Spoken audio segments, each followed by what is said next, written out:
Hello mga ka-babes! Welcome back again to my YouTube channel. For today's vlog mga ka-babes ay papakita ko sa inyo kung ano yung mga binili namin ng ate ko para sa ah, magulang namin, pasalubong para sa Pilipinas. Kasi mga ka-babes, kami ay magbabakasyon ng ate ko. Yes! Finally, after 4 na taon na nagtatrabaho dito sa ibang bansa, dito sa Qatar. At finally, makakauwi na rin kami. At sa mga nagtatanong sa mga previous vlog ko, yung mga nagko-comment kung ano nang status ng pag-apply ko pa Europe. So, masasabi ko lang dyan mga ka-babes, kalma lang muna tayo. Hintayin nyo na lang na magkaroon ako ng panibagong vlog. Gagawa ako ng vlog about doon sa pag-apply ko ng pa-Europe. Pero sa ngayon, ako ay ipapahinga ko muna ang aking sarili.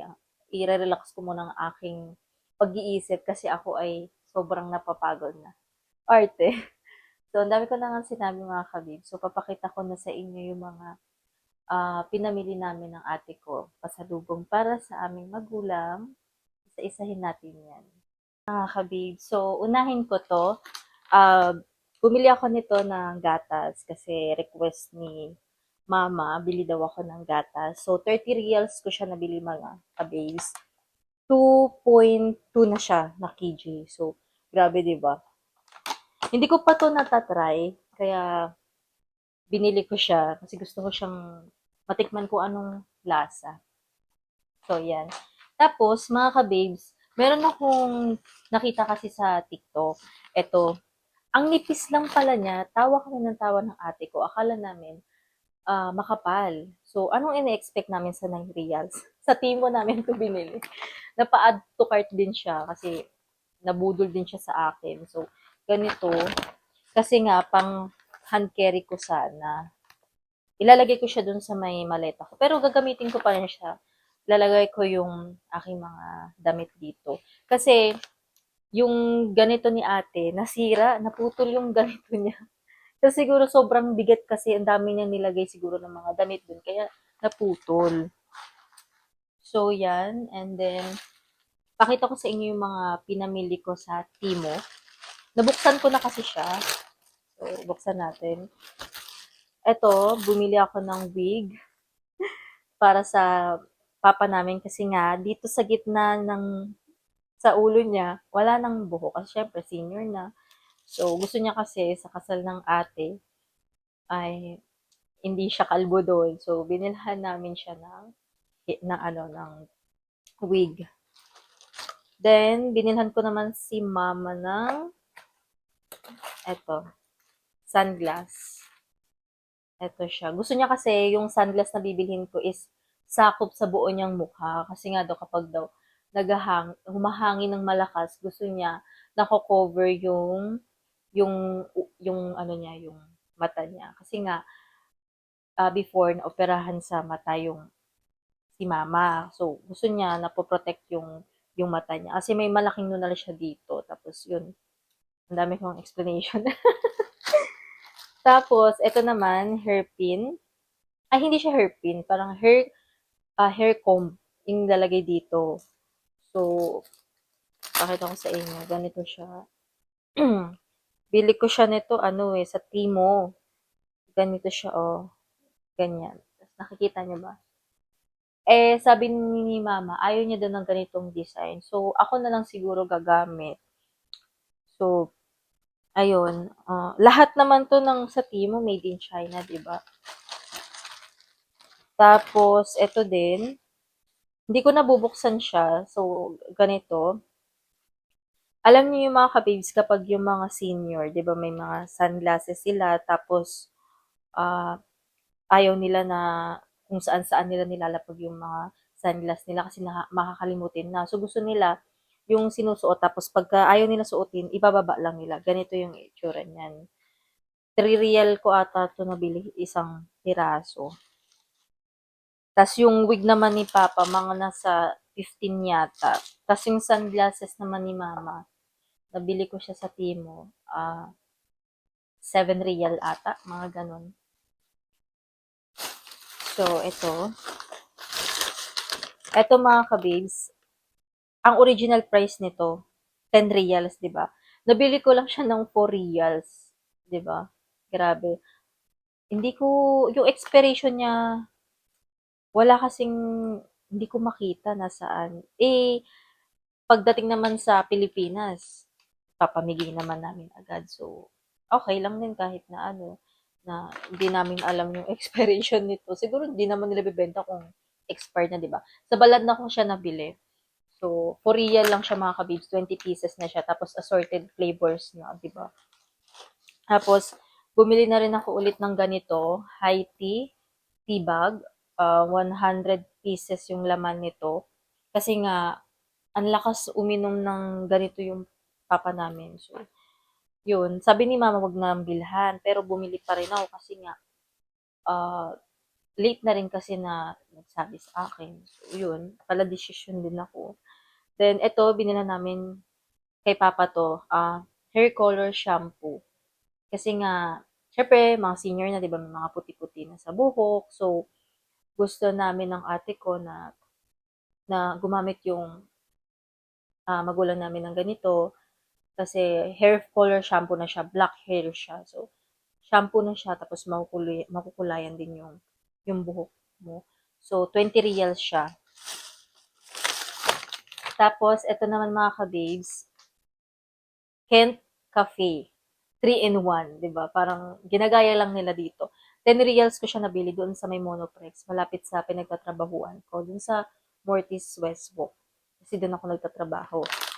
Monoprex West Walk. Tapos, eto mga ka-babes, almonds, request ng mama namin kasi gusto niya daw nito. So, bili ko nito 18 reals. Tapos, ito naman, mixed nuts. Ito yung gusto ni mama. Nabili ko siya ng 9 reals ata, mga ganito. Gusto niya kasi mixed nuts. Ayaw niya yung isa pang flavor nito, yung mixed Arabic version. Ayaw niya noon. Sabi niya, ito daw gusto niya. So, ito yung binili ko. Actually, mga ka-babe, sa Carrefour, laging, hindi man lagi, parang tsambahan lang talaga na nagkakaroon ng offer to. 2 pieces na ganito, 10 real. Yung ate ko nakabili na one time ng ganito. Eh, nung pupunta kasi kami sa Carrefour, wala namang offer na ganito yung 2 pieces siya. So, ito na lang yung binili ko. Alam niyo ba kung anong laman nito? Akala niyo bigas, biryani, hindi. Nilagyan ko siya ng mga chocolates. Alam niyo ba mga kabibs, hindi ko to binili. Bigay ito lahat, 'di ba? Isa-isahin natin. Nakakatuwa lang kasi yung katrabaho ko. Lagi niya akong lagi niya akong binibigyan ng chocolates. Eh sabi ko nga, may diabetes ako. Sabi naman ng ate ko, wag mo sabihin yung gano'n. Sabihin mo, hindi ka mahilig sa matatamis. Pero kahit masabihin ko sa kanyang gano'n, makulit. Lagi talaga bigyan ng bigay ng mga chocolates. So, syempre, thankful pa rin ako, diba? So, ito, binilhan niya ako nito. Pistachio and Kunafa chocolate. Tapos, itong last year pa nga niya binigay sa akin to eh. Pero di ko naman nakakain kasi ayoko na. Parang nagsawa ako. Kahit hindi ko kainin, parang nasasawa ako. Parang naumay ako, diba? Yan, KitKat. So, puro mga KitKat. Ibang flavor pa ng chocolate. Ayan. So, sabi ko, kung hindi ko naman kakainin dito, ma-expired lang. Iuwi ko na lang sa Pilipinas. Ito, dairy milk, caramel flavor. Caramel din. So, dairy milk. Dairy milk. Anong flavor nito? Hindi ko mabigkas yung flavor. So, yan. Galaxy. Tapos, Toblerone. Ito naman, bigay naman to ng magiging asawa ng ate ko. So, binigyan niya ako nito. Kasi daw, naka-offer daw yun sa balad na. Tapos, Galaxy. Ayan. Dairy milk ulit. Tapos, eto, malalaki na siya na gulat nga ako, nagbigay siya sa akin ng mga malalaking chocolates. Kung sa Pilipinas, mahal kaya yung ganito, di ba? Grabe, magkano yung isang ganito sa Pilipinas. Tapos dito sa ibang bansa, binibigyan ka lang, di ba? Isang ka pa. So, yan. Yan. Dami. Di ba? Eh, yung parents namin senior na, hindi naman nila makakain yan. So, baka ipamigay na lang namin. Depende, ganun. Tapos, eto mga kababes, masarap to, promise. Salad chips siya. Ano to, made in Oman. Masarap siya. Ano lang siya nito, 3 real or 4 real na bili ko. Gusto ko kasi matikman ng parents ko yung mga natitikman ko dito sa Qatar kasi wala naman sila dito, di ba? So, ito din. Ano naman to, garden chips. Ang sasarap kasi ng mga ganito. Tapos, ano naman to, Qatari product naman siya. And then, yung ganito mga kabibs, try nyo. Sobrang sarap. Na-discover ko lang to sa, ano ko, sa jowa ko. Kasi bumili siya one time, tapos pinatikim niya sa akin. Nasarapan ako sa lasa. Biscuit siya na patata. So, nung pumunta kami sa ano, Philippine store, nag-check ako kung magkano yung 1 reals isa. Tapos may ibang flavor sila. Ito, sakto lang yung sarap nito. Mas bet ko yung itong red. Kaya bumili ako para matikman ng magulang namin. Ito naman, Qatar Paki. So, ano naman to? Made in Qatari products. Masarap din to mga kabibs. Ang bilhin nyo, yung flavor na cheddar and jalapeno flavor. Ito ang bilhin yung flavor. Kasi meron yung isa doon, hindi masarap yun. So, ito masarap. Na-discover ko lang din yan kasi sinabi sa akin ng ka-workmate ko dati.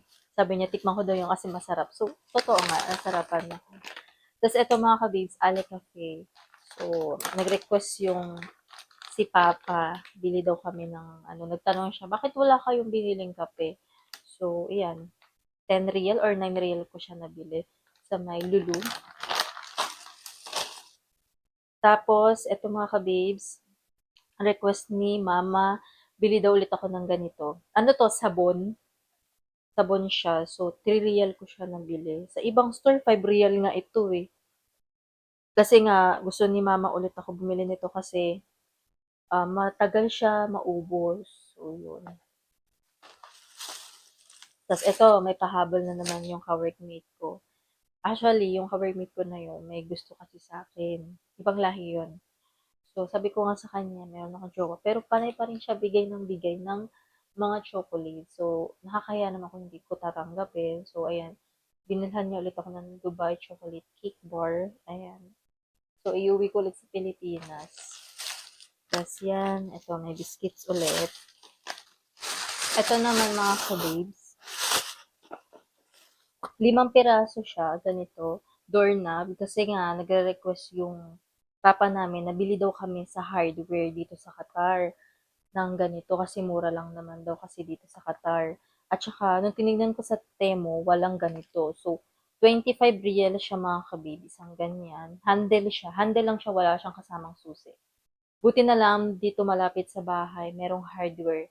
Tapos, maganda yung quality niya.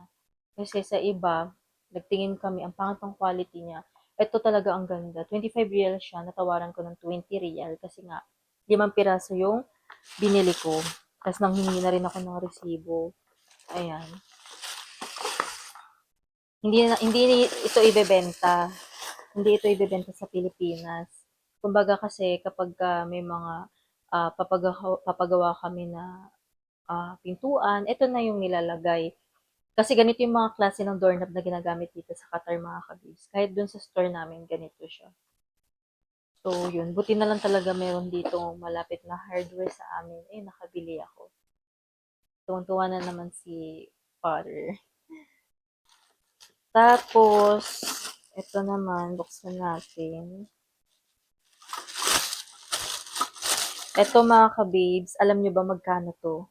1 real isa. 1 real something, point something, yun. Nag-request si Papa kasi nga, yung sa tibag, yung ito mga kabibs, hinahaluan niya ng ganito, evaporated. Social, di ba? Ang expiration kasi nito, May 7. So, alam nyo na, bago mag May 7, dapat ubos na. So, tas eto, Coffee Mate mga ka-babes. Matagal pa naman yung expired niya, 2027 pa. Sa balad na namin binili. 10 reals lang siya. So, yun. Kaso yung kasama nito, yung black coffee, ang mahal kasi mga nasa 40 plus. Kaya di ako bumili. Sa Pilipinas na siguro ako bibili. So, yung evaporated, 4 na piraso yung binili ko para matuwa naman yung aming tatay. Si tatay.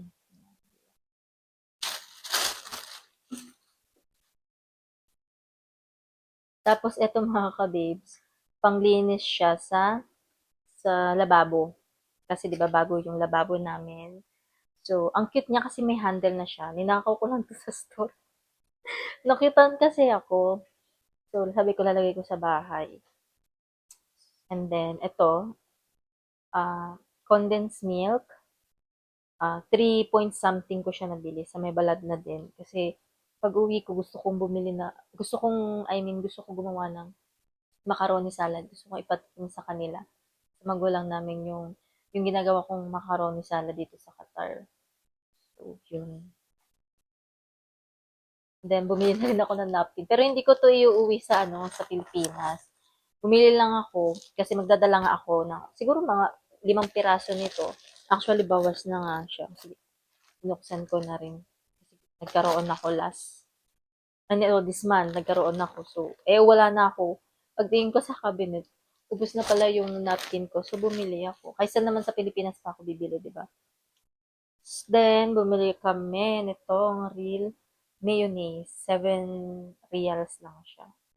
Sa Carrefour namin binili ng ate ko. Tapos, eto mga ka-babes, kaong, iyahalo ko nga doon sa may macaroni salad kasi nga, magsasalad ako. Kinakabahan ako kasi baka mabasag. Babasagin siya. Naka-promo kasi siya mga ka-babes. Matagal pa naman yung expired niya. So, 3 real lang kasi siya. Mahal kaya yung ganito, di ba? So, yun.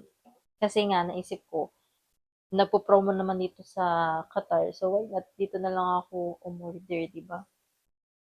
Ito din, 3 real kaong naman siya. Ay, sorry. Nata de coco. Ito pala yung kaong. 3 real siya. Tapos, dinala ko na rin tong aking Doha t-shirt kasi nga, magpa-family picture kami sa Pilipinas. Yan yung ah, last ulit namin family pictures. Kasi after ng bakasyon, babalik na naman sa Qatar. Work ulit, gano'n. Tas eto mga ka-babes, 1 real ko lang siya nabili sa balad na. Kung sa Pilipinas to, mahal na yung ganito. Tas nagbitbit ulit ako ng mga wipes galing sa trabaho. Kasi papaamoy ko sa kanila kung ano yung amoy ng Mortis, wet wipes. Mabango yung wipes namin sa store, kaya nagdala rin ako. Tapos bumili ako nito mga ka-babes, L'Oreal. Made in France ata to eh. 25 reals ko siya nabili, 2 piraso na. Pero dun sa balad na, meron ako nakita mga kabibs. Made in France din siya, 10 real isa. Sabi ko, kung dun ako bumili, 20 lang. 'Di ba? Dun sa Carrefour na binili ko nito, 25. So next time, sabi ko next time, sa balad na ako bibili. Kasi mas mura. Tapos, eto mga ka-babes, biscuits. Nakita nyo na ata to sa mga previous vlog ko kasi nga bumili ulit ako ng ganito. Kasi nga, nag-request yung magulang namin na gusto nila ng biscuits na hindi matamis. Kasi nga, first time namin magpabalik bayan box, ang binili ko nun, butter. Naalala ko, butter yun, may palaman. Ayaw nila nun. Kasi syempre senior na, ayaw nila na matatamis. So, eto, dinamihan ko na rin. Yung pangalawa namin balikbayan box, bumili rin ako ng ganito. Tapos sabi nila, pag bakasyon, bili ulit daw ako ng biscuits. Kasi ang lakas ng papa namin kumain ng biscuits. So, ayan. Digestive. Masarap siya kasi hindi siya matamis. No sugar. Free sugar siya mga kabibs. So, ayan. 10 real lang yung mga yan. Naka-promo yan. Tsaka ito. Yan. 4 pack na siya, oh. 'Di ba? Sa Grand Express ko yan nabili. Tapos, eto mga ka-babes. KitKat, bigay ulit ng ka-workmate ko. May pahabol na naman ulit siyang chocolate. O, di ba? Tapos, last na mga kababes, glass cleaner. Ninakaw ko ulit sa store. So, kasi nga syempre may bintana sa amin doon. Gusto kong ipatry kay mama kung magustuhan niya yung glass cleaner na ginagamit namin sa store. Lalagay niya din doon sa bintana namin doon sa bahay. So, ayun mga kababes, nakita niyo na yung mga binili naming item. So, yun. Thank you for watching. Bye!